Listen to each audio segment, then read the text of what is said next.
అందరికీ నమస్కారం. ఈ వీడియోకి స్వాగతం. ఈ వీడియోలో మనం ఆథరైజేషన్ గురించి తెలుసుకుందాం. కిందటి వీడియోలో మనం అథెంటికేషన్ గురించి తెలుసుకున్నాం. ఇప్పుడు ఆథరైజేషన్ గురించి తెలుసుకుందాం.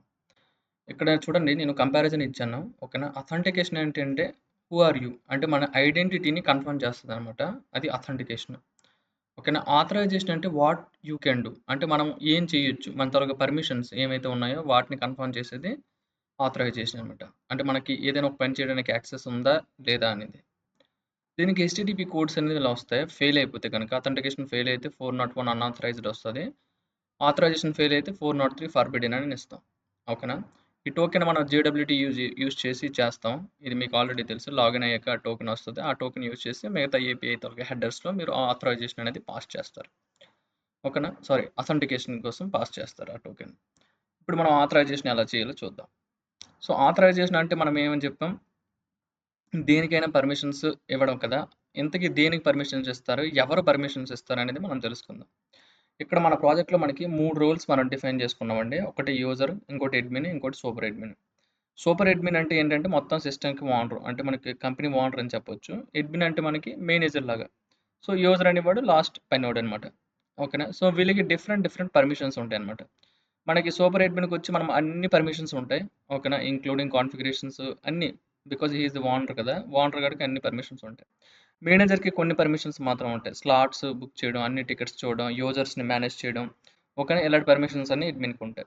యూజర్‌కొచ్చి వాడు స్లాట్స్‌ని చూసుకుంటాడు, టికెట్స్ బుక్ చేస్తూ ఉంటాడు, పేమెంట్స్ అలాంటివి చిన్న పనులు ఆడుకుంటాయి. సో, వాళ్ళ రోల్స్ బట్టి ఓకేనా? పర్మిషన్స్ అనేవి ఉంటాయన్నమాట. సో, ఇది హైరార్కీ మనం చూసుకున్నట్టు తెలుగా super admin, user. Okay. Simple మన టర్మ్స్‌లో చెప్పాలంటే ఓనరు, ఈడు మేనేజరు, ఈడు మామూలు పనోడు. ఓకేనా? పర్మిషన్స్ టేబుల్ చూడండి. ఇక్కడ నేను డ్రా చేశాను. బట్ ఎగ్జాక్ట్‌గా ఇదే ఉండకపోవచ్చు. But most of the time ఇదే. ఓకేనా? మనకి పార్కింగ్ చూడండి. పార్కింగ్ స్లాట్స్ ఉన్నాయి కదా! వాటిని అడ్మిన్ క్రియేట్ చేయగలుగుతాడు. సూపర్ అడ్మిన్ క్రియేట్ చేయగలుగుతాడు. ఓకేనా? అందరూ రీడ్ చేయగలుగుతారు, వ్యూ చేయగలుగుతారు ఏమేమి స్లాట్స్ ఉన్నాయని. టికెట్ చూడండి. టికెట్ మాత్రం యూజర్ క్రియేట్ చేస్తాడు. ఒక వెహికల్ రాగానే టికెట్స్ క్రియేట్ చేస్తాడు కదా! ఈడు క్రియేట్ చేస్తాడు. వీళ్ళు రీడ్ చేస్తారు. టికెట్స్‌ని వీళ్ళు వీళ్ళు కూడా కావాలంటే అప్డేట్ చేయగలుగుతారు, డిలీట్ చేయగలుగుతారు. ఓకేనా? Admin, super admin. But create మాత్రం యూజరే చేస్తాడు. ఎందుకంటే వాడే కదా మెయిన్ ఫీల్డ్‌లో ఉండి పనిచేసేది. వాడు చేస్తాడనమాట. అలాగే యూజర్స్ తరగా ఓన్ ప్రొఫైల్‌ని తను ఎడిట్ చేసుకోగలుగుతాడు, రీడ్ చేయగలుగుతాడు. బట్ క్రియేట్ అయితే ఈడు చేయలేడు. యూజర్స్‌ని create, read, update, delete admin గూడా చేయగలుగుతాడు. అడ్మిన్‌కి కూడా ఈ పర్మిషన్స్ మనం ఇచ్చాం. Super admin of course he have all permissions. మరి అడ్మిన్స్‌ని ఎవరు మేనేజ్ చేస్తారంటే సూపర్ అడ్మిన్ మేనేజ్ చేసుకుంటాడు. ఓకేనా? ఆడే మొత్తం క్రియేట్, అప్డేట్, డిలీట్. ఓకేనా? అడ్మిన్‌కి పర్మిషన్స్ ఏవి మేము తోలుకున్నాం. System configurations of course super admin చూసుకుంటాడు. ఓకేనా? ఈ విధంగా మనం పర్మిషన్స్‌ని డిఫైన్ చేసుకుంటాం అనమాట. ఏ రిసోర్స్‌కి ఏ పర్మిషన్ ఇవ్వాలి ఏంటని. ఓకే. ఇది మీకు మొత్తం నేను థియరీ చెప్పాను. ఇది క్లియర్‌గా అర్థమైందనేసి నేను అనుకుంటున్నాను. మన కోడ్‌లోకెళ్ళి చూద్దాం. ఓకేనా? ఇక్కడ చూడండి మోడల్స్‌లో ఇక్కడ చూడండి రిసోర్సెస్ అని ఉంది కదా! రిసోర్సెస్. సో, రిసోర్సెస్ అనే నేను ఒక ఇది తీసుకున్నాను. ఒక కలెక్షన్ తీసుకున్నాననమాట. ఈ రిసోర్సెస్‌లో నేమ్ ఇస్తున్నాను, డిస్క్రిప్షన్ ఇస్తాను. ఈ రిసోర్సెస్ అంటే ఏంటంటే పార్కింగ్ లాట్ ఇప్పుడు మీకు చూపించాను కదా! ఇవన్నీ రిసోర్సెస్ అనమాట. ఏవి? ఇవి పార్కింగ్ లాట్, టికెట్స్, యూజర్స్ ఓకేనా? ఇక్కడున్న మన మోడల్స్ అన్నీ కూడాను రిసోర్సెస్. ఓకేనా? ఆ మోడల్స్, రిసోర్సెస్ అన్నీ మనం రిసోర్స్ మోడల్‌లో ఒక్కొక్క దాన్ని యాడ్ చేస్తాం. అయితే ఈ రిసోర్సెస్‌ని ఎవరు క్రియేట్ చేస్తారంటే సూపర్ అడ్మిన్ క్రియేట్ చేస్తాడు. ఎవరు? Super admin. ఇది బాగా గుర్తుపెట్టుకోండి. రిసోర్సెస్‌ని క్రియేట్ చేసేది సూపర్ అడ్మిన్. అదే విధంగా రోల్ యాక్సెస్ మనం ఏవైతే రోల్ యాక్సెస్ ఉన్నాయో, ఈ రోల్‌కి ఈ యాక్సెస్ ఉండాలి. ఈ రోల్‌కి ఈ యాక్సెస్ ఉండాలని డిఫైన్ చేసేది కూడా సూపర్ అడ్మినే. మీరు మళ్ళొకసారి నేను చెప్తాను చూడండి. రిసోర్సెస్‌ని క్రియేట్ చేసేది సూపర్ అడ్మినే. రోల్స్‌ని, యాక్సెస్‌ని క్రియేట్ చేసేది కూడా సూపర్ అడ్మినే. ఈ రెండిటికి మిగతా ఎవ్వరికీ పర్మిషన్ ఉండదు. ఓన్లీ సూపర్ అడ్మిన్‌కే పర్మిషన్ ఉంటుంది. అయితే మనకిప్పుడు ఒక డౌట్ రావచ్చు. ఇప్పుడు అడ్మిన్‌ని సూపర్ అడ్మిన్ క్రియేట్ చేస్తాడు. రిసోర్సెస్ కూడా సూపర్ అడ్మిన్ క్రియేట్ చేస్తాడు. ఆహ్, యూజర్స్‌ని అడ్మిన్ క్రియేట్ చేయగలుగుతాడు. ఓకేనా? కానీ మరి సూపర్ అడ్మిన్‌ని ఎవరు క్రియేట్ చేస్తారు? This is a very important question అండి. సూపర్ అడ్మిన్‌ని మనం క్రియేట్ చేస్తాం. ఇంకోటేంటంటే సూపర్ అడ్మిన్ క్రియేట్ చేయడానికి కావాల్సిన ఏపీఐ మాత్రం ఎక్కడ కూడా ఎక్స్‌పోజ్ చేయకూడదు. ఇది first of all security breach అండి ఇది. సూపర్ అడ్మిన్ పర్మిషన్ మనం ఎక్కడ ఇవ్వం. అయితే సూపర్ అడ్మిన్ క్రియేట్ చేయడానికి జనరల్‌గా ఇన్ ప్రొడక్షన్ సిస్టమ్స్‌లో ఎలా క్రియేట్ చేస్తారనేసంటే డైరెక్ట్ డేటాబేస్ అడ్మినిస్ట్రేటర్స్ సూపర్ అడ్మిన్‌ని క్రియేట్ చేస్తూ ఉంటారు. ఓకేనా? ఫర్ సింప్లిసిటీ కోసం నేనేం చేశానంటే ఇక్కడ మీకు ఒక సీడర్ కోడ్ రాశాను. SRC స్క్రిప్ట్స్‌లో ఇక్కడ చూడండి సూపర్ అడ్మిన్ డాట్ జేఎస్ అని రాశాను. ఓకేనా? జనరల్‌గా అయితే మనం డేటాబేస్ అడ్మిన్స్ అనేవి క్రియేట్ చేస్తారనమాట ఇవి. ఓకేనా?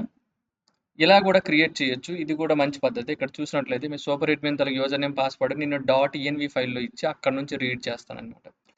.env ఫైల్ అనేది ఎప్పుడు కూడాను మనకి .env ఫైల్ అనేది గిట్‌హబ్‌లోకి పంపించం మనం. ఓకేనా? ఈ .env వేరియబుల్స్ అనేది మన environment variable settings of server తాలూకు ఎన్విరాన్మెంట్ వేరియబుల్ సెట్టింగ్స్‌లో మనం చేస్తాం. అక్కడి నుంచి కూడా పిక్ అవుతాయి. సో, అందుకని ఇది ఇలా చేయడం కొంతవరకు secure. But most of the time database administrators ఎవరైతే ఉంటారో వాళ్ళు సూపర్ అడ్మిన్‌ని క్రియేట్ చేస్తారనమాట. ఓకేనా? ఇలా కూడా చేయొచ్చు కోడ్ ద్వారా కూడా. ఓకే. నౌ ఇప్పుడు చూడండి సూపర్ అడ్మిన్ ఉంది కదా! మనం ఏం చేసాం మాంగోడిబికి కనెక్ట్ అయ్యి ఈ సూపర్ అడ్మిన్ దీంతో ఎవరైనా ఉన్నారేమో చెక్ చేస్తాం. ఒకవేళ లేకపోతే గనక సూపర్ అడ్మిన్ రికార్డ్‌ని మనం క్రియేట్ చేస్తాం. ఓకేనా? యూజర్.క్రియేట్ సూపర్ అడ్మిన్ అని. ఓకేనా? సరే మనం దీన్ని రన్ చేసి చూద్దాం. చూడండి ఇది రన్ చేయడానికి చూడండి నేను ఎలా ఇచ్చాననేసంటే ఇక్కడ ప్యాకేజ్.json మనకి స్క్రిప్ట్స్ ఉంటాయండి. మీకు చాలా మందికి ఇది ఆల్రెడీ తెలిసి ఉంటది.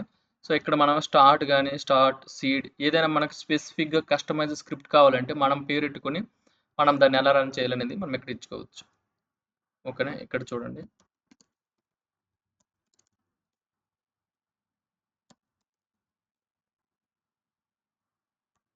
npm ఫస్ట్ మనం బ్యాక్ ఎండ్‌లోకి రావాలండి.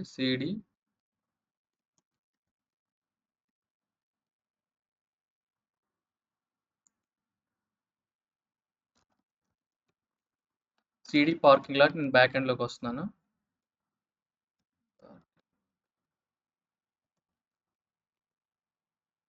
ఓకే. ఇక్కడ చూడండి ఈ కమాండ్‌ని రాస్తున్నా. ఇది ఎలా రన్ చేయాలంటే npm run seed. Okay. npm run seed అనే దాన్ని రన్ చేస్తే చూడండి ఎగ్జాక్ట్‌గా మనం ఇక్కడ ఏదైతే కమాండ్ ఇచ్చామో అది రన్ అయింది. Node src script super admin dot JS. ఇక్కడ మనకి సూపర్ అడ్మిన్ అనేది సక్సెస్‌ఫుల్‌గా క్రియేట్ అయింది. ఇక్కడ మనకు చూపిస్తున్నాడు. మీకు నేను కోడ్ ఆల్రెడీ చూపించాను. Let's go and check in MongoDB. చూడండి ఇది మాంగోడిబి నాది. మాంగోడిబిలో పార్కింగ్ లాట్ అనేది నా డేటాబేస్. ఇందులో మనకి యూజర్స్ అనే కలెక్షన్ ఉంది. ఓకేనా? ఓకే. దీన్ని రిఫ్రెష్ చేసినట్టయితే చూడండి సూపర్ అడ్మిన్ అనేది క్రియేట్ అయింది. చూడండి ఎప్పుడు కూడాను సెక్యూరిటీ ఆహ్, కన్ సెక్యూరిటీ పాయింట్ ఆఫ్ వ్యూలో ఎప్పుడు కూడాను పాస్వర్డ్ ఇలా హ్యాష్‌గా స్టోర్ చేయాలండి. పాస్వర్డ్ అనే కాదు ఏదైనా సరే పిఐఐ డేటా అంటారండి. Personal identification information. Especially banking డొమైన్స్‌లో గట్టా పనిచేసే వాళ్ళకి బాగా తెలుస్తది. ఈ ఇన్ఫర్మేషన్ ఎప్పుడు ఇన్ ద రెస్ట్ ట్రాన్సిట్‌లోనే కాదు. రెస్ట్ అంటే డేటాబేస్‌లో ఉన్నప్పుడు గూడా. డేటాబేస్‌లో ఉన్నప్పుడు కూడా అనేది ఎన్‌క్రిప్ట్ అయ్యే ఉండాలి. ఓకేనా? సో, ఇక్కడ నా name Ramesh. Okay. Email, password నేను ఇచ్చాను. సరేనా? సో, ఇప్పుడు మనకి సూపర్ అడ్మిన్ అనేది క్రియేట్ అయింది. నెక్స్ట్ వీడియోలో మనం రూల్స్ ఎలా క్రియేట్ చేస్తాం, రిసోర్సెస్ ఎలా క్రియేట్ చేస్తాం అనేది చూద్దాం. Thank you for listening.